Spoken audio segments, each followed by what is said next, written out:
絕對真人真事之和合石，由聽眾飄零提供。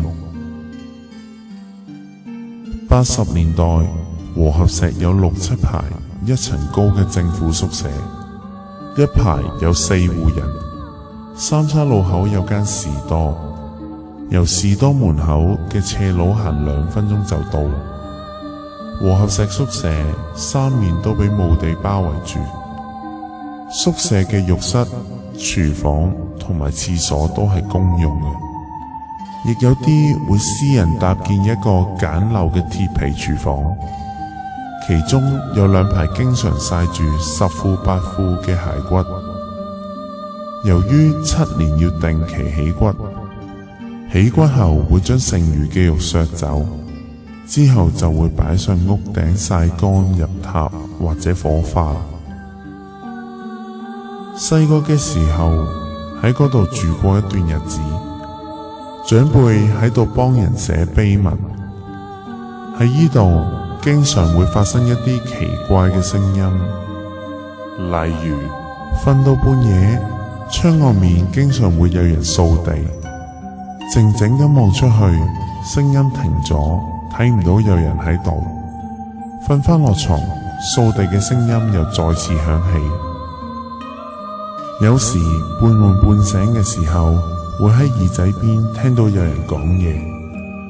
，1秒鐘之內就變成喺隔離山度叫。嗰度住咗一啲同葬殯有關嘅人，有啲人為咗賺清明同重陽嘅錢，會喺半夜推啲飲品上半山，因為如果太早推上去會俾人偷，所以要等啲人瞓晒先至推上去。有一次，一個做仵作嘅長輩叫我幫佢手推上去，推咗一段路，路下面有幾排墳墓，我不自覺咁望落去下面嘅墓碑，突然間有一把好大嘅女人慘叫聲由墳墓下面叫咗出嚟，聲音就好似俾人困住喺個油桶入面叫出嚟咁。我扮到若無其事，再睇下一齊推嘅長輩，佢好似冇咩反應咁，又唔敢問佢聽唔聽到。清明重九攞去做祭品嘅生果，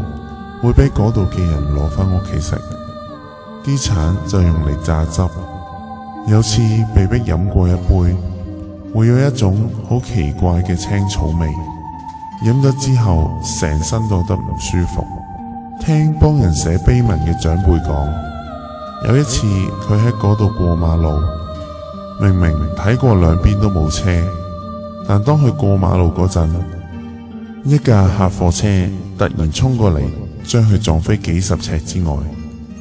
佢一啲傷痕都冇咁，自己爬咗起身返屋企。嗰陣佢都就嚟60歲。